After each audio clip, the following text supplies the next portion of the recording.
Hello everyone, welcome to ScribeGetEasy. So இன்றைக்கி நம்ம பார்த்தீங்க அப்படின்னா ஒரு மாஸ்டர்ஸ் ராடில் இருக்க ஒரு நேச்சுரல் ஃப்ரீக்வன்சி எப்படி கண்டுபிடிக்கணும் by means of torque method அதை பற்றியான கிளாஸ் தான் இன்றைக்கி. ஸோ இதே டார்க் மெத்தட் பற்றி ஒரு போன வீடியோன்னு சொல்லியிருப்பேன். எப்படி வந்து ஒரு ஸ்ப்ரிங்மா சிஸ்டமில் எப்படி ஒரு டார்க் கண்டுபிடிக்கணும், அதை வச்சு எப்படி நேச்சுரல் ஃப்ரீக்வன்சி கண்டுபிடிக்கணும்னு சொல்லியிருப்பேன். ஸோ அந்த வீடியோ நீங்கள் பார்க்கல அப்படின்னா அந்த வீடியோவை பாருங்கள். அந்த வீடியோக்கான லிங்க் வந்து நான் டிஸ்கிரிப்ஷனில் ப்ரொவைட் பண்ணுறேன். ஸோ இன்றைக்கி நம்ம பார்த்தீங்க அப்படின்னா இதே டார்க் மெத்தட் வச்சு இப்போ ஒரு ஸ்ப்ரிங் ஒரு டிஸ்க் இல்லாமல் இப்போ வந்து ஒரு ராடுக்கு வச்சு எப்படி வந்து நேச்சுரல் ஃப்ரீக்வன்சி கண்டுபிடிக்கணும் அதை பற்றின கிளாஸ் தான் இன்றைக்கி. ஸோ இதுக்கு நான் பெரிய எக்ஸ்ப்ளனேஷனாக நான் கொடுக்க விரும்பலை. காரணம் பார்த்திங்க அப்படின்னா ஆல்ரெடி இன்ட்ரடக்ஷன் வந்து நான் எப்படி ஒரு டார்க்னால் என்னென்ன ப்ரொசீஜர்ஸ் அப்படின்னு நான் கிளியராக சொல்லியிருக்கேன். ஸோ ஜஸ்ட் அதை அவுட்லைன் மட்டும் சொல்கிறேன்.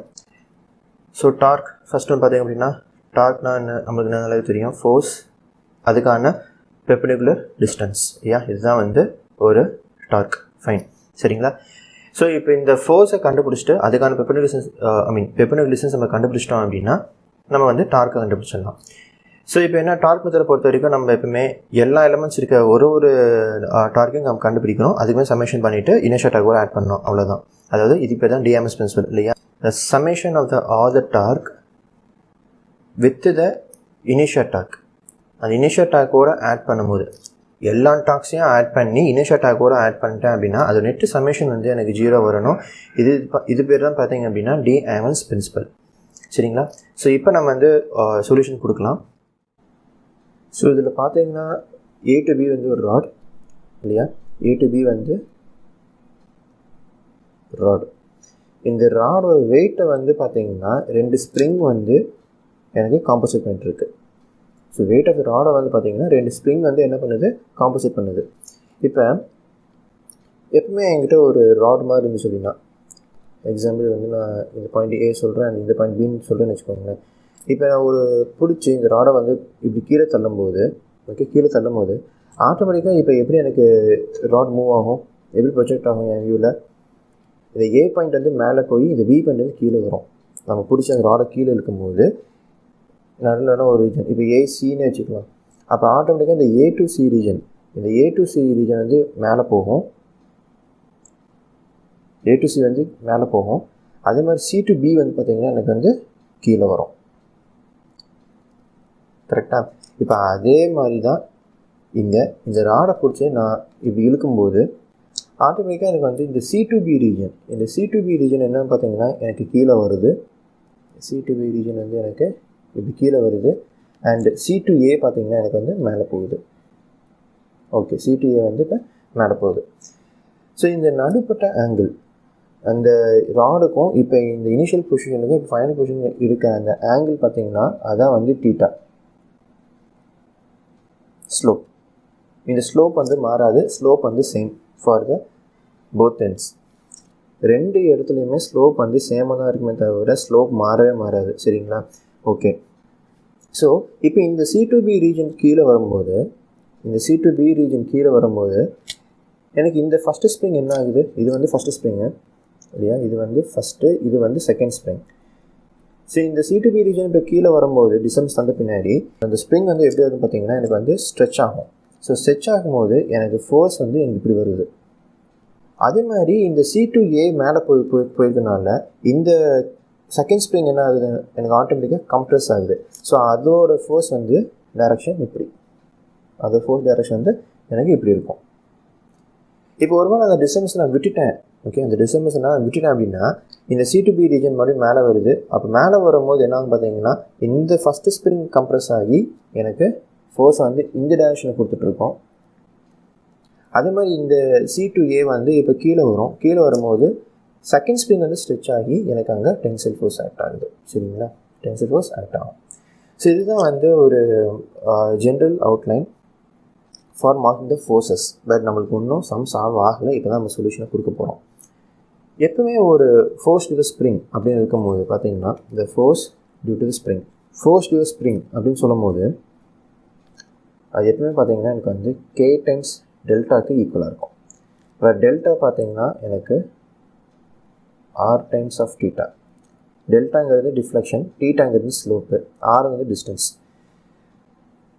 ஸோ இந்த ஆக்சுவலி இதில் ஒன்று சொல்லணும் பார்த்தீங்கன்னா, இந்த ஸ்ட்ரென்த் ஆஃப் மெட்டல்ஸில் பீம்ஸ் அப்படின்ட்டு ஒரு டாபிக் இருக்கு இல்லையா, அந்த டாபிக் வராத கொஸ்டின் பேப்பர் கிடையவே கிடையாது.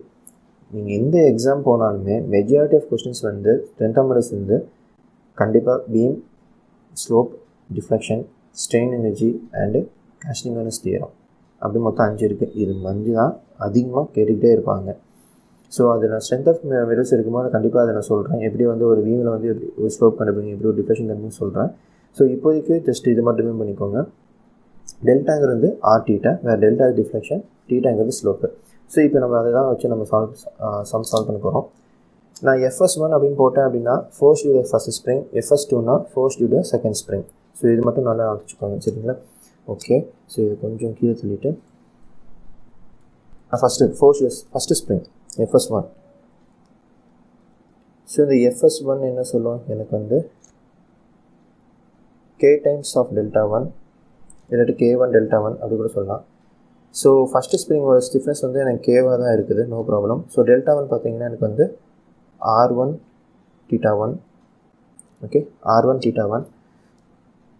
பட் இங்கே வந்து சேம் ஸ்லோப், அதாவது θ1 equal to θ which is equal to θ2 இல்லையா? அப்போ எனக்கு இந்த ஃபோர்ஸ் ஈக்குவேஷன் எப்படி பார்த்தீங்கன்னா K டைம்ஸ் R1 θ அப்படி வந்துடுது. ஸோ இது வந்து பார்த்தீங்கன்னா force due to the spring number 1. So இப்போ வந்து நம்ம ஃபஸ்ட்டு ஸ்ப்ரிங்கோட ஃபோர்ஸ் என்னென்னு நம்ம கண்டுபிடிச்சிட்டோம். ஸோ அதே மாதிரி நம்ம செகண்ட் ஸ்ப்ரிங் கண்டுபிடிக்கலாம். ஸோ இந்த செகண்ட் ஸ்ப்ரிங் பார்த்தீங்கன்னா எனக்கு FS2 இல்லையா, FS2 is equal to அதே மாதிரி K2 into Δ2. ஸோ இங்கே எழுதுகிறேன், F times of S2 is equal to பார்த்தீங்கன்னா எனக்கு வந்து K2 டைம்ஸ் Δ2 அண்டு K2 வந்து எனக்கு ஸ்டிஃப்னஸ் கேவாக தான் இருக்குது. So no problem. R2 into θ2 and θ2 அதுவும் θ தான். ஸோ வந்து K times of R2. So இதுதான் வந்து பார்த்தீங்கன்னா எனக்கு வந்து FS2 KR2 into θ. Okay. So இது வந்து பார்த்தீங்கன்னா force due the second spring, இது வந்து force due the first spring. So இப்போ நம்மளுக்கு வந்து 2 ஸ்ப்ரிங்கோட ஃபோர்ஸ் என்னென்னு நமக்கு தெரிஞ்சு போச்சு இல்லையா, 2 ஸ்ப்ரிங்கோட ஃபோர்ஸ் என்னென்னு நமக்கு தெரிஞ்சு போச்சு. ஸோ இப்போ நம்ம வந்து அழகாக டார்க் கண்டுபிடிக்கலாம். ஸோ டார்க்கோட ஃபார்முலா என்னன்னு கேட்டிங்கன்னா நமக்கு நல்லாவே தெரியும். So T is equal to force அதுக்கான பெர்பெண்டிகுலர் டிஸ்டன்ஸ், இதுதான் வந்து டார்க்கு இல்லையா. ஸோ இப்போ வந்து நம்ம torque due to first spring, torque due to the first spring TS1 is equal to force due to first spring into அதுக்கான perpendicular distance R. அப்போ FS1 பார்த்தீங்கன்னா எனக்கு வந்து K1 R1 θ அப்படின்னு கிடைக்குது, இதுவும் R1 ஸோ இன்ட்டு R1. அப்போ வந்து பார்த்தீங்கன்னா எனக்கு வந்து K டைம்ஸ் R1 ஸ்கொயர் θ, இதுதான் வந்து TS1, அதாவது torque due to the first spring. சரியா, torque due to the first spring. அப்போ செகண்ட் வந்து நம்ம torque to the second spring நம்ம கண்டுபிடிக்கணும். அதே மாதிரி தான் TS2 is equal to FS2 into R2. So K times R2 θ of R2. அப்போ வந்து பார்த்தீங்கன்னா எனக்கு வந்து KR2 ஸ்கொயர் ஆஃப் θ, இதுதான் வந்து torque due to the second spring. So இப்போ நம்மளுக்கு வந்து 2 எலமெண்ட்டோட டார்க் என்னன்னு தெரிஞ்சு போச்சு. ஸோ இப்போ இந்த டார்க் நம்ம கண்டுபிடிச்சிட்டோம் அப்படின்னா தென் நம்மளோட 70% ஆஃப் வேலை வந்து ஓவர் ஆயிடுச்சு. இப்போ வந்து அடுத்த 30% என்ன பார்க்கணும், கண்டுபிடிச்ச 2 டார்க்கை வந்து நம்ம ஃபஸ்ட்டு சம் பண்ணிவிட்டு அதை வந்து இனிஷியல் டார்க்கோட ஃபஸ்ட்டு ஆட் பண்ணணும். அதை சம்மேஷன் வந்து 0 பண்ணிவிட்டு ஜெனரல் ஈக்குவேஷன் கம்பேர் பண்ணினா ஆன்சர் எனக்கு ஓவர். இங்கே பார்த்தீங்கன்னா பட் இங்கே வந்து ஒரு 2 பேராமீட்டர் அன்னோனாக இருக்குது. ஃபஸ்ட்டு வந்து பார்த்தீங்கன்னா R1, அடுத்து வந்து R2. இந்த R2 அண்ட் இந்த R1 வந்து எனக்கு தெரியாது. ஸோ இது எப்படி கண்டுபிடிக்கலாம், இங்கே எங்கே கொடுத்துருக்காங்க கேட்டிங்கன்னா கொஸ்டின்லேயே கொடுத்துருக்காங்க. இதுதான் நம்ம கொடுத்துருக்கிற கொஸ்டின் இல்லையா, இதுதான் நம்மளோட ஆக்சுவல் கொஸ்டின். அண்ட் நம்மளுக்கு வந்து இந்த ஸ்ப்ரிங் வந்து எப்படி ஃபோர்ஸ் எக்ஸர்ட் பண்ணிகிட்ருக்கு நமக்கு நல்லாவே தெரியும். ஸோ இந்த ஃபஸ்ட்டு ஸ்ப்ரிங் பார்த்தீங்கன்னா எனக்கு வந்து இந்த B பொசிஷன் நான் இப்படி இருக்கும்போது எனக்கு வந்து ஃபஸ்ட்டு ஸ்ப்ரிங் ஃபோர்ஸ் வந்து ஸ்ட்ரெச் ஆகுது. ஓகே, அதே மாதிரி இந்த C2A என்ன ஆகும் பார்த்தீங்கன்னா செகண்ட் ஸ்ப்ரிங் என்ன ஆகும், கம்ப்ரஸ் ஆகுது. அதுவே நான் அதை ரிலீஸ் பண்ணும்போது, அதாவது இப்போ இந்த டிஸ்டன்ஸ் நான் வந்து இப்போ ரிலீஸ் பண்ணிட்டேன் அப்படின்னா இந்த ஃபஸ்ட்டு ஸ்ப்ரிங்கோட ஃபோர்ஸ் எனக்கு வந்து கம்ப்ரஸ் ஆகுது, செகண்ட் ஸ்ப்ரிங் வந்து ஸ்ட்ரெச் ஆகுது. ஸோ அப்போ இதுதான் வந்து force Fs. Force to the first spring and force to the second spring இங்கிட்டு. அப்போ இதுக்கான பெர்பெண்டிகுலர் டிஸ்டன்ஸ் என்னவாக இருக்கும் பாருங்களேன். இந்த ஃபஸ்ட்டு ஸ்ப்ரிங்கோட பெர்பெண்டிகுலர் டிஸ்டன்ஸ் வந்து இந்த 2L/3. ஃபஸ்ட்டு ஸ்ப்ரிங்கோட பெர்பெண்டிகுலர் டிஸ்டன்ஸ் பார்த்தீங்கன்னா 2L/3. ஏன்னா இப்போ வந்து இப்போ ஃபார் எக்ஸாம்பிள் இப்படின்னு நீங்கள் வச்சுக்கோங்க, என் ஃபோர்ஸ் வந்து இப்போ போயிட்டுருக்குது, இதுதான் Fs1 அப்படின்னு வச்சுக்கோங்க. அப்போ ஆர்டர்னா இதோட வெப்பன் டிஸ்டன்ஸ் வந்து 2L/3 ஆச்சு. அப்போ இதுதான் வந்து R1. அப்போ ஆப்வியஸாக இந்த R2 வந்து L/3.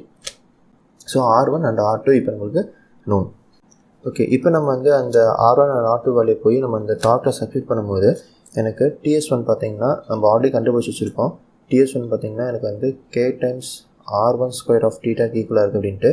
அப்போ K times 2L/3 the whole square of theta பார்த்தீங்கன்னா எனக்கு வந்து ஸ்கொயர் பண்ணிட்டேன் அப்படின்னா எனக்கு வந்து 4KL²/9 ஆஃப் தீட்டா. இதான் வந்து torque due to the first spring. Torque due to the first spring. இது வந்து நான் ஈக்குவேஷன் நம்பர் 1 அப்படின்னு கூட வச்சுக்கிறேன். ஸோ இப்போ வந்து torque due to the second spring, அதாவது செகண்ட் ஸ்ப்ரிங்கோட டார்க் என்ன அப்படிங்க இப்போ நம்ம கண்டுபிடிக்கணும். ஸோ நான் வந்து TS2 நம்ம ஆல்ரெடி கண்டுபிடிச்சிருக்கோம். டார்க் டியூ செகண்ட் ஸ்ப்ரிங் என்ன அப்படின்ட்டு அது வந்து K times R2 square of theta. So R2 வந்து பார்த்திங்கன்னா இங்கே L/3. அப்போ ஜஸ்ட் சப்ஸ்டிட் பண்ணும்போது K times L/3 the whole square of theta அப்படின்னு கிடைக்குது. அப்போ எனக்கு வந்து torque due to the second spring என்ன வரும், TS2 is equal to K times L²/9 theta. So இதுதான் வந்து பார்த்திங்கன்னா torque due to the second spring. அப்போ இந்த total torque acted by the 2 springs. இந்த டோட்டல் டார்க் இப்போ என்ன வரும்னு கேட்டிங்கன்னா TS is equal to TS1 plus TS2. அதாவது 2 டார்க் இல்லையா, TS1 plus T times of S2. அப்போ 2 ஆட் பண்ணும்போது எனக்கு டினாமினேட்டர்லாம் சேமாக தான் இருக்குது. ஸோ டேரெக்டாக வந்து நம்ம ஆட் பண்ணிடலாம். So 5 times KL²/9 of theta. இதுதான் வந்து the total torque. Okay, total torque acted by the system. இது வந்து பார்த்திங்கன்னா ஸ்ப்ரிங் டார்க்கு தான். பட் மாஸ் ஒன்றும் நம்ம வந்து பார்க்கவே இல்லை. அதாவது இப்போ 2 எலமெண்ட் வந்து பார்க்கும்போது ஓகே எங்கிட்ட ஸ்ப்ரிங் இருக்குது, நம்ம ஸ்ப்ரிங் இப்போட டார்க் என்ன கண்டுபிடிச்சிட்டோம் சரிங்களா. ஸ்ப்ரிங் டார்க் என்ன அப்படி தெரிஞ்சு போச்சு. பட் நமக்கு ஒன்றும் இனிஷியல் டார்க் தெரியாது. அந்த இனிஷியல் டார்க் தெரிஞ்சால் மட்டும்தான் நம்ம வந்து equal to 0 DMS method use பண்ணிட்டு ஜெனரல் ஈக்குவேஷனை கம்பேர் பண்ண முடியும். ஸோ எப்படி நம்ம வந்து இனிஷியல் டார்க் கண்டுபிடிக்கணும், இது ரொம்ப சிம்பிளான மெத்தட் தான் இனிஷியல் டார்க் கண்டுபிடிக்கிறது. இனிஷியல் டார்க் கண்டுபிடிக்கிறது ரொம்ப ஈஸி தான். பட் இங்கே வந்து என்ன யூஸ் பண்ண போகிறோம் பார்த்தீங்கன்னா நான் வந்து பேரலல் ஆக்சஸ் தியரம் யூஸ் பண்ண போகிறேன். காரணம் கேட்டிங்க அப்படின்னா என்னோடய மாடல் வந்து ஒரு ஆஃப்செட் மாடல். அதாவது ஒரு சென்டர் ஆஃப் கிராவிட்டி இருந்து ஒரு டிஸ்டன்ஸில் இருக்குது, கரெக்டாக சென்டர் ஆஃப் கிராவிட்டியில் கிடையாது. இப்போ ஆஸ் பர் கொஸ்டின் பார்த்தீங்கன்னா எனக்கு கரெக்டாக L/3 ஃபிக்ஸ் பண்ணியிருக்காங்க. இங்கே வந்து L/3 ஃபிக்ஸ் பண்ணியிருக்காங்க. கரெக்டாக அது வந்து 1/2 ஃபிக்ஸ் பண்ணால் மட்டும்தான் இது வந்து ஒரு சென்ட்ரல் கிராவிட்டி அப்படின்னு சொல்ல முடியுமே தவிர, ஃபிக்ஸ்டு மாடல் அப்படின்னு சொல்ல முடியுமே தவிர, எனக்கு தந்தது பார்த்தீங்கன்னா ஒரு ஆஃப்செட் எசென்ட்ரிசிட்டி மாடல். ஸோ இந்த ஆஃப்செட் எசென்ட்ரிசிட்டி மாடலில் வந்து எப்படி நம்ம வந்து ஒரு இனிஷியல் கண்டுபிடிக்கும் பார்த்தீங்க அப்படின்னா அது வந்து பேரலல் ஆக்சஸ் தியரம் யூஸ் பண்ணி மட்டும்தான் என்னால் கண்டுபிடிக்குமே தவிர வேறு எந்த மெத்தட் யூஸ் பண்ணி என்னால் கண்டுபிடிக்க முடியாது. ஸோ எப்படி அதை கண்டுபிடிக்கலான்னு பார்க்கலாம். ஸோ இப்போ எனக்கு தந்த சிஸ்டம் பார்த்தீங்கன்னா இதுதான். ஸோ ஜஸ்ட் இது போய் நான் என்னோடய பேசிக் டைமென்ஷன் மட்டும் நான் மார்க் பண்ணிக்கிறேன். இதோட லென்த்து வந்து L, இதோட லென்த்து வந்து எனக்கு L, அண்ட் இது வந்து ஒரு ஆஃப்செட் மாடல் இல்லையா. சென்ட்ரல் கிராவிட்டி ஃபிக்ஸ் பண்ணாமல் ஒரு L/3 ஃபிக்ஸ் பண்ணியிருக்காங்க. ஸோ ஆட்டோமேட்டிக்காக அது வந்து ஒரு ஆஃப்செட் மாடலில் வந்துடுது. அப்போ எக்ஸாம்பிள் இப்போ இது வந்து என்னோடய சென்டர் ஆஃப் கிராவிட்டின்னு எடுக்கிறேன்னு வச்சுக்கோங்களேன், O பாயிண்ட் அப்படி கூட வச்சுக்கலாம். அப்போ இந்த A to O வரைக்கும் இப்போ எவ்வளோ இருக்கும், எனக்கு L/2 அப்படின்னு இருக்கும். L/2. சரி, இப்போ நம்ம என்ன பண்ண போகிறோம்னா ஜஸ்ட்டு ஒரு லைன் வரைய போகிறோம். அதாவது ஜஸ்ட்டு ஒரு சின்ன ஒரு டாட்டட் லைன்ஸ் இது மாதிரி சரியா. இது மாதிரி ஒரு சின்ன ஒரு குட்டி டாட் லைன். இந்த லைனை வந்து நான் பேர் வந்து XX அப்படின்னு சொல்கிறேன், XX அப்படின்னு சொல்லிடுறேன். அப்போ இந்த பேரலாசிஸ் தியரம் என்ன சொல்லும் பார்த்தீங்கன்னா, moment of inertia about an axis, okay, moment of inertia about an axis is equal to moment of inertia at the center of gravity plus m times x square. So இதுதான் வந்து பார்த்தீங்கன்னா பேரலாசிஸ் theorem. So இந்த centre of gravity வந்து நம்ம எப்படி choose பண்ணணும்னு சொல்லிட்டு நான் அந்த ஃபஸ்ட்டு இன்ட்ரோ டாக்லேயே நான் போட்டிருப்பேன். So centre of gravity of moment of inertia for rod அப்படின்னா நம்ம வந்து ml²/12 அப்படின்னு எடுப்போம். அதுவே ஹிஞ்சில் ml² மட்டும் தான் எடுக்கணும். நான் ஆனால் ஒரு டைம் எழுதிடுற மறுபடியும். Centre of gravity moment of inertia of centre of gravity of rod, okay, disc கிடையாது, ராடுக்கு வந்து ml²/12. இதே வந்து at hinge, moment of inertia at hinge எனக்கு வெறும் ml² மட்டும்தான் வரும். ஸோ இங்கே வந்து நான் சென்டர் ஆஃப் கிராவிட்டியில் பார்க்குறேன் ராடு, இந்த ராடோட சென்டர் ஆஃப் கிராவிட்டியில் பார்க்குறதுனால இங்கே வந்து நான் ml²/12 இதை நான் சூஸ் பண்ணுறேன். சரியா? ஸோ இப்போ வந்து ஜஸ்ட் அந்த மேலே இருக்க அந்த பேரலாசிஸ் தியரம் வந்து நம்ம சப்மிட் பண்ணும்போது எனக்கு ஈக்குவேஷன் எப்படி மாறும் பார்த்தீங்கன்னா, I times of xx is equal to ml²/12 plus m times x². இதெல்லாம் வந்துடுது, இது மாதிரி எனக்கு வந்துடும். ஓகே, இப்போ இங்கே பார்த்தீங்கன்னா எனக்கு வந்து எனக்கு மாஸ் தெரியும், எல் தெரியும், பட் இந்த எக்ஸ் வந்து நமக்கு தெரியாது. இங்கே இருக்க எக்ஸ் வந்து எனக்கு தெரியாது. ஸோ இந்த எக்ஸ் மீன்ஸ் என்ன அப்படின்னா, nothing but the distance between the centroid to the fixed point. எக்ஸுங்கிறது பார்த்தீங்கன்னா distance between centroid, okay, centroid to fixed point. So இதுதான் வந்து பார்த்தீங்கன்னா எக்ஸ். ஸோ இப்போ நம்மளுக்கு வந்து எக்ஸ்னு தெரிஞ்சு போச்சு. ஸோ எப்படி இந்த எக்ஸை கண்டுபிடிக்கலாம் பார்த்தீங்கன்னா பாருங்கள், இது கொஞ்சம் நல்லா ஜூம் பண்ணி வைக்கிறேன். ஓகே, ஸோ எனக்கு பார்த்தீங்கன்னா இந்த இடம் இருக்குதா, இதுதான் வந்து சென்டர் ஆஃப் கிராவிட்டி. அண்டு கரெக்டாக இந்த பாயிண்டில் இருந்து இந்த சிஜி வரைக்கும் எனக்கு டிஸ்டன்ஸ் வந்து L/2, டிஸ்டன்ஸ் வந்து L/2. ஜஸ்ட் ஒரு லைன் வந்து வரைஞ்சிட்டாங்க. ஓகே, டிஸ்டன்ஸ் வந்து L/2. இப்போ நமக்கு என்ன சொன்னோம், எக்ஸுங்க வந்து distance between the centroid to the fixed point. So இங்கே ஃபிக்ஸ்டு பாயிண்ட் பார்த்தேன் அப்படின்னா சி, அண்ட் சென்ட்ராய்ட் பார்த்தீங்கன்னா எனக்கு வந்து இந்த ஓ. சென்ட்ராய்ட் பார்த்தீங்கன்னா எனக்கு வந்து இந்த பாயிண்ட் ஓ. ஸோ இப்போ இந்த ரெண்டு நடுவில் இருக்க டிஸ்டன்ஸ் தான் வந்து பார்த்தீங்கன்னா எனக்கு வந்து எக்ஸ். ஸோ இந்த இது வந்து சென்ட்ராய்ட், மறுபடியும் சொல்கிறேன், சென்ட்ராய்ட் வந்து ஓ, ஃபிக்ஸ்டு பாயிண்ட் வந்து சி. ஸோ இது ரெண்டு டிஸ்டன்ஸ் நடுவில் தான் நம்ம வந்து எக்ஸ்ன்னு எடுக்கிறோம். ஸோ இதுதான் வந்து பார்த்திங்கன்னா எனக்கு வந்து எக்ஸ். பட் இந்த எக்ஸு தெரியாது, பட் கண்டுபிடிக்கலாம். எப்படி பார்த்தீங்கன்னா A to O பாருங்கள், A to O is equal to A to O, the distance of AO is equal to AC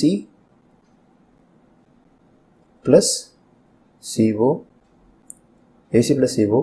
அப்போ AO பார்த்தீங்கன்னா எனக்கு வந்து L/2, அதாவது அந்த ஏ பாயிண்ட்லேருந்து ஓ பாயிண்ட் வரைக்கும் எனக்கு டிஸ்டன்ஸ் வந்து L/2.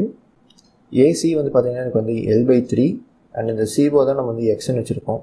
அப்போ என்ன ஆகும் பார்த்தீங்கன்னா L/2 minus L/3 equal to X. அப்புறம் எக்ஸை நான் சால்வ் பண்ணும்போது, டேக்கிங் எல்சிஎம்லாம் வச்சு சால்வ் பண்ணும்போது எக்ஸ் வந்து எனக்கு வந்து L/6 அப்படின்னு கிடைக்கும். இதுதான் வந்து பார்த்திங்கன்னா அதுக்கான distance X. Distance between the centroid to the fixed point பார்த்தீங்கன்னா எனக்கு வந்து L/6 இருக்குது அப்படின்னு எனக்கு கண்டுபிடிச்சாச்சு. ஸோ இப்போ எனக்கு வந்து எக்ஸ் தெரிஞ்சிருச்சு, அண்ட் மவுண்ட் ஆஃப் இனர்ஷியா என்னன்னு தெரிஞ்சிருச்சு. இப்போ நான் வந்து என்ன பண்ணலான்னா அந்த ஐஎக்ஸ்எக்ஸ் ஈஸியாக கண்டுபிடிக்கலாம். ஐஎக்ஸ்னால் இது தானே எக்ஸ்எக்ஸ், அதாவது அந்த line passing to the centre of gravity தான் எக்ஸ்எக்ஸ் நம்ம எடுத்திருக்கோம். ஸோ இப்போ இந்த எக்ஸ்எக்ஸோட மவுண்ட் ஆஃப் இனர்ஷியா என்ன அப்படின்னு அழகாக நம்ம கண்டுபிடிக்கலாம். ஸோ எனக்கு வந்து IXX is equal to I times at center of gravity plus m times of x square parallax theorem. So center of gravity நான் வந்து ml square by 12 அப்படின்னு எடுத்துக்கிறேன் plus m times l by 6 the whole square. அப்போ ml square by 12 plus m times l square by 36. So இப்போ பார்த்தீங்கன்னா numerator சேமாக இருக்குது ஆனால் டினாமினேட்டர் டிஃப்ரெண்ட்டாக இருக்குது. ஸோ வந்து நம்ம எல்சிஎம் மட்டும் எடுக்கிறோம். ஸோ இந்த எல்சிஎம்னா இது இன்ட்டு 3ஆல் இன்ட்டு பண்ணலாம். இது இன்ட்டு 3ஆல் இன்ட்டு பண்ணுறேன், அதே மாதிரி மேலேயும் 3ஆல் இன்ட்டு பண்ணுறேன். ஸோ அப்போ வந்து எனக்கு டினாமினேட்டர் சேம் வந்துடும், 36 அப்படின்னு சேம் வந்துடும் 36. ஸோ இங்கே பார்த்தீங்கன்னா இப்போ மேலே 3 ml ஸ்கொயர், அங்கிட்டு வெறும் ml ஸ்கொயர். அப்போ இது வந்து பார்த்திங்கன்னா 4 times ml ஸ்கொயர். அப்போ இது இன்னும் நம்ம சிம்பிளிஃபிகேஷன் பண்ணுது, இது இன்னும் சிம்பிளிஃபை பண்ணோம் அப்படின்னா இந்த 4 அண்ட் 36 அடிக்கும் போது 9 into 4 வந்து 36, 9 into 4 வந்து 36. ஸோ இப்போ வந்து ஜஸ்ட் இந்த 4 நான் கட் பண்ணுறேன், அதே மாதிரி 36 கட் பண்ணி 9. அப்போ moment of inertia at xx எவ்வளோன்னு பார்த்தீங்கன்னா எனக்கு m times l square by 9. இதுதான் வந்து மொமெண்ட் ஆஃப் இனர்ஷியா. ஃபைனா? அப்போ மவுண்ட் ஆஃப் இனிஷியா தெரிஞ்சு போச்சு. ஸோ செகண்ட் இப்போ என்ன கண்டுபிடிக்கும் பார்த்தீங்கன்னா இனிஷியா டார்க் கண்டுபிடிக்க போகிறேன். ஸோ இனிஷியா டார்க் பண்ணுறதுன்னா டிஐ வந்து எப்பவுமே ஐ டைம்ஸ் ஆஃப் ஆல்ஃபா. அண்டு நான் எப்பவுமே ஆல்ஃபா வந்து வைப்ரேஷனை பொறுத்த வரைக்கும் டீட்டா டபுள் டாட் அப்படின்னு எடுக்க சொல்லியிருக்கேன். டீட்டா டபுள் டாட், ஏன்னா ஆல்ஃபா வந்து பார்த்தீங்கன்னா ஆங்குலர் ஆசோலேஷன். வைப்ரேஷனில் எப்பவுமே டீட்டா டபுள் டாட் தான் நம்ம வந்து ஆங்குலர் ஆசோலேஷன் நம்ம மென்ஷன் பண்ணுவோம். ஸோ ஆல்ஃபான்னு மென்ஷன் பண்ண மாட்டோம். ஸோ இப்போ இந்த ஈக்குவேஷன் இப்போ எப்படி மாறுது பார்த்தீங்கன்னா எனக்கு வந்து இனிஷியல் டார்க் வந்து பார்த்தீங்கன்னா இப்போ வந்து m times l square by 9 of theta double dot எப்படி வருது. ml square by 9 theta double dot எனக்கு இந்த மாதிரி ஈக்குவேஷன் வந்துருச்சு. ஸோ இது வந்து பார்த்தீங்கன்னா செகண்ட் ஈக்குவேஷன். நான் ஜஸ்ட் என்ன யூஸ் பண்ண போகிறேன்னா டிஎம்எஸ் பென்சில் யூஸ் பண்ணுறேன். இந்த டிஎம்எஸ் பென்சில் யூஸ் பண்ணி நான் ஜஸ்ட் இப்போ ஈக்குவல் டு 0 பண்ணிட்டேன் அப்படின்னா ஜெனரல் ஈக்குவேஷனோட கம்பேர் பண்ணும்போது எனக்கு ஆட்டோமேட்டிக்காக நேச்சர் ஃப்ரீக்வன்சி என்ன தெரிஞ்சிடும் இல்லையா. ஸோ என்னோட டிஎம்எஸ் பென்சில் என்ன சொல்லுவோம் பார்த்தீங்கன்னா the summation of the all the torque with the initial torque, அந்த நெட் சம்மேஷன் வந்து பார்த்தீங்கன்னா எனக்கு வந்து 0. அண்டு நம்மளோட டோட்டல் டார்க் என்ன நமக்கு தெரியும், ஆல்ரெடி நம்ம கண்டுபிடிச்சிருக்கோம் முன்னாடியே. டோட்டல் டார்க் பார்த்திங்க அப்படின்னா அது டிஎஸ் தான் சொல்கிறாங்க. 5 times k l square by 9 of theta. இதுதான் வந்து total torque due to spring. So இப்போ அப்படியே நான் சப்ஸ்டியூட் பண்ணுறேன். ஸோ அப்படியே நான் சப்ஸ்டியூட் பண்ணும்போது பார்த்தீங்கன்னா எனக்கு வந்து 5 times k l square by 9 of theta plus ml square by 9 of theta double dot equal to 0. இது மாதிரி கிடச்சிருச்சு. இப்போ ஜஸ்ட் இந்த ரீஅரேஞ்சிங் டேர்ம்ஸ் தான், அது இந்த theta double dot மட்டும் முன்னாடி கொண்டு வந்துட்டு ரீஅரேஞ்ச் பண்ணும்போது ரீஅரேஞ்ச் பண்ணிட்டேன் அப்படின்னா எனக்கு வந்து ml square by 9 of theta double dot plus 5 times of k l square by 9 of theta equal to 0. சரியா? ஜஸ்ட் ரீஅரேஞ்ச் தான் பண்ணியிருக்கேன். மேல் ஈக்குவேஷனை அந்த டீட்டா டபுள் டாட் மட்டும் முன்னாடி கொண்டு வந்துட்டு ரீஅரேஞ்ச் பண்ணியிருக்கேன், வேறு எதுவும் பண்ண கிடையாது. ஸோ இப்போ இந்த மாதிரி ஈக்குவேஷன் கிடச்சிருச்சு. ஸோ இப்போ நான் என்ன பண்ண போகிறேன்னா இந்த ஈக்குவேஷனை ஜெனரல் ஈக்குவேஷனை கம்பேர் பண்ணுறேன். ஜெனரல் ஈக்குவேஷன் பார்த்தீங்கன்னா எனக்கு வந்து theta double dot plus omega N square of theta equal to 0. இதுதான் வந்து பார்த்தீங்கன்னா ஒரு ஜெனரல் ஈக்குவேஷன். அப்போ இது ரெண்டும் கம்பேர் பண்ணும்போது இங்கே டீட்டா டபுள் டாட் இருக்குது, பட் இங்கே பார்த்தீங்கன்னா எனக்கு வந்து முன்னாடி டீட்டா டபுள் டாட் முன்னாடி ml square by 9 அப்படின்னு இருக்குது. இது வந்து ஜெனரல் ஈக்குவேஷன். இது வந்து பார்த்தீங்கன்னா ஜெனரல் ஈக்குவேஷன். இந்த ஜென்ரல் ஈக்குவேஷனை இந்த ஈக்குவேஷன் கம்பேர் பண்ணும்போது இந்த டீட்டா டபுள் டாட்டுக்கு முன்னாடி பார்த்தீங்கன்னா அன்னெசரியாக எனக்கு ml square அப்படின்னு இருக்குது. ஸோ என்ன பண்ணுறேன் அப்படின்னா ஜஸ்ட்டு டிவைட் பண்ணுறேன். அந்த ml square by 9 டோட்டலாக உட்காந்து டிவைட் பண்ணுறேன். அப்படி பண்ணும்போது என்ன பார்த்தீங்கன்னா ஆட்டோமேட்டிக்காக டீட்டா டபுள் டாட் மட்டும் வந்துடும் எனக்கு. Plus 5 times k l square by 9, okay, 5 times k l square by 9 by m times l square by 9 of theta equal to 0 இப்படி கிடச்சிருச்சு. ஸோ இப்போ ஜஸ்ட் இதை சிம்ப்ளிஃபை பண்ணும்போது எனக்கு என்ன ஆகுது பார்த்தீங்கன்னா, ஜஸ்ட் இது சிம்ப்ளிஃபை மட்டும் பண்ணுறேன். அப்போ டீட்டா டபுள் டாட் ப்ளஸ் இது பார்த்தீங்கன்னா எனக்கு வந்து 5kl²/9 மட்டும் இருக்குது. அண்ட் இது வந்து அப்படியே இந்த ml²/9 அப்படியே மேலே போகும்போது என்ன ஆகுனா ரெசிபிள் ஆகுது. ஸோ 9/ml² வருங்க. 9/ml² of theta equal to 0 அப்படின்னு வருது. ஸோ இங்கே ஆட்டோமேட்டிக் இந்த 9 கேன்சல் பண்ணிவிட்டு இந்த L² கேன்சல் பண்ணிட்டேன் அப்படின்னா எனக்கு theta double dot plus 5k/m of theta equal to 0. இதான் வந்து எனக்கு ஃபைனல் ஈக்குவேஷன். இதுதான் பார்த்தீங்கன்னா எனக்கு வந்து ஃபைனல் ஈக்குவேஷன். இப்போ இந்த ஈக்குவேஷன் நம்ம ஜென்ரல் ஈக்குவேஷனும் கம்பேர் பண்ணுறோம். இந்த ஜென்ரல் ஈக்குவேஷன் என்ன சொல்லி பார்த்தீங்கன்னா theta double dot plus ωn² of theta equal to 0 அப்படி வருது. ஸோ இங்கே டீட்டா டபுள் டாட் இங்கே theta double dot okay. But இந்த ωn² இடத்துல வந்து பார்த்தீங்கன்னா எனக்கு வந்து 5k/m அப்படின்னு இருக்குது. அண்ட் ωn பார்த்தீங்கன்னா எனக்கு வந்து √5k/m and this in radians per second. இதுதான் வந்து நேச்சர் ஃப்ரீக்வன்சி ஆஃப் த ஒரு மாஸ் ராட். இதான் வந்து ஒரு nature frequency of the mass rod. இப்போ இதுவே ஃப்ரீக்வன்சி இன் டர்ம்ஸ் ஆஃப் ஃபர்ஸ்ட்டாக கேட்கும்போது Fn is equal to 1/2π times of ωn அப்படின்னு போட்டோம் அப்படின்னா நம்மளுக்கு கிடைச்சிடும் 1/2π √2k/3m. இது வந்து பார்த்திங்கன்னா ஹெர்ட்ஸில் இருக்குது. இந்த ωn நேச்சர் ஃப்ரீக்வன்சி தான், F1 நேச்சர் ஃப்ரீக்வன்சி தான். பட் எது டிஃப்ரென்ஷியேட் பண்ணி காட்டுறது பார்த்தீங்கன்னா என்னோட யூனிட்ஸ். அந்த யூனிட்ஸ் தான் வந்து எனக்கு டிஃப்ரென்ஷியேட் பண்ணி காட்டுமே தவிர வேர்டிங்ஸ் கிடையாது. சரியா? ஸோ இதுதான் வந்து ஒரு mass rod with eccentricity model. ரொம்ப சிம்பிளான மாடல் தான். இந்த சம்ஸை இந்த வீடியோ நல்லா ஃபுல்லாக பார்க்கும்போது ஆட்டோமேட்டிக்காக உங்களுக்கு வந்து எப்படி ஒரு சம்மை நம்ம சால்வ் பண்ணோம் அப்படின்னு தெரிஞ்சிடும். இங்கே ஒரே ஒரு மேட்ரு என்ன பார்த்தீங்க அப்படின்னா கரெக்டாக L/3 ஹிஞ்ச் பண்ணியிருக்காங்க. அந்த ஹிஞ்சை வந்து நான் L/2க்கு சப்ஸ்டிட் பண்ணணும். அதாவது சென்ட்ரோ கிராவிட்டி கொண்டு வந்துட்டு அதுக்கடுத்து நான் ப்ராப்ளம் சால்வ் பண்ணோம். அவ்வளோதான், மற்றபடி ஒன்றும் கிடையாது. ஸோ இது மாதிரி ஒரு இனிஷியா வந்து ஒரு பிளேஸ்லேருந்து வேறு பிளேஸ் நம்ம ஷிஃப்ட் பண்ணும்போது பார்த்திங்கன்னா நம்ம வந்து பேரலல் சிஸ்டம் யூஸ் பண்ணுறோம். அந்த பேரலல் சிஸ்டமில் இருக்கிற அந்த எக்ஸை மட்டும் கண்டுபிடிச்சிட்டோம் அப்படின்னா அப்படியே டைரக்ட் சப்ஸ்டியூஷன் சால்விங், அவ்வளோதான், வேறு எதுவுமே கிடையாது. ஸோ இதுதான் வந்து ஒரு சிம்பிள் மாடல். அண்ட் இந்த மாடலுக்கு பின்னாடி வேறு எந்த மாடலுமே கண்டிப்பாக கேட்க சான்சஸே கிடையாது. உங்களுக்கு வேணால் எக்ஸ்ட்ரா ஒரு ஸ்ப்ரிங் கொடுக்கலாம். இல்லாட்டி இந்த இப்போ இது வந்து மாஸ்டர்ஸ் டாட் வச்சுருக்கேன் இல்லையா, ஐ மீன் கே வச்சுருக்கேன், எம் வச்சுருக்கேன். அவங்க வந்து எம்முக்கு ஒரு வேல்யூ, கேக்கு ஒரு வேல்யூ அப்படின்னு கொடுத்து ஒரு நியூமெரிக்கல் வேல்யூ கொடுக்கலாம். இப்போ பார்த்தீங்கன்னா ωn வந்து 5k/m இந்த ஹோல் ரூட் வந்துருக்கு. இப்போ கேவோட மாஸ் வந்து கேவோட வேல்யூ வந்து இப்போ 1000 Nm/m, மாஸ் வந்து 1 kg எடுத்துக்கோங்க அப்படின்னு ஒரு நியூமெரிக்கல் வேல்யூ கொடுத்து உங்கள் கொஷின் கேட்கலாம். அவ்வளோதானே தவிர வேறு எதுவும் கிடையாது. ஸோ ரொம்பவும் சிம்பிளஸ்டான மாடல். ஸோ இது நல்லா பாருங்கள். உங்களுக்கு ஏதாச்சும் டவுட் இருந்துச்சு அப்படின்னா தாராளமாக நீங்கள் கமெண்ட் செக்ஷனில் கேளுங்க.